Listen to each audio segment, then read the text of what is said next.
Samantala, naniniwala si Senator Nancy Binay na posibleng politika ang naging dahilan kung bakit naudlot ang pagpapagawa ng bagong Senate building sa Taguig. Alamin ang detalye ng balita kay Floz Perez. Pahayag ni Senador Nancy Binay, sinabi niya na posibleng hidwaan sa teritoryo at politika ng Makati at Taguig ang nag-udyok kay Senator Alan Peter Cayetano na tutulan ng bagong gusali ng Senado.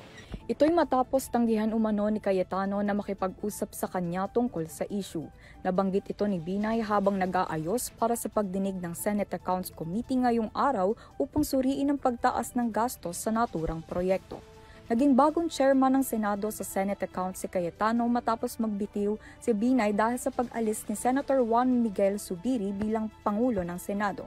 Samantala, iniisip ng senadora ang pagtakbo bilang alkalde ng Makati sa 2025 midterm elections upang pumalit sa kapatid na si Mayor Abby Binay.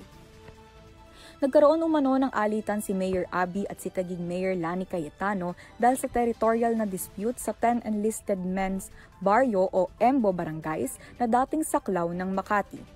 Ayon sa Korte Suprema, ang mga barangay na ito ay ngayon ay bahagi ng Taguig na nagdulot ng malaking pagbawas sa botante ng Makati. Itinanggi ng senadora na mahal ang Phases 1 at 2 ng bagong gusali ng Senado sa Taguig. Ayon sa kanya, ang Phase 1 na nagkakahalaga ng 8.67 billion ay para sa core and shell ng gusali tulad ng engineering, plumbing at iba pang estruktural na gawain. Samantala, ang Phase 2 na nagkakahalaga ng 2.375 billion ay para sa mga finishing touches tulad ng mga pinto, bintana at tiles. Nag-akusa rin si Binay na mayroon itong kasamahan sa Senado na nagtangkang siraan laban sa kanya, bagamat hindi niya binanggit ng pangalan ng nasabing senador. Para sa EuroTV News, ako si Floz Perez, sumasaludo sa bawat Pilipino.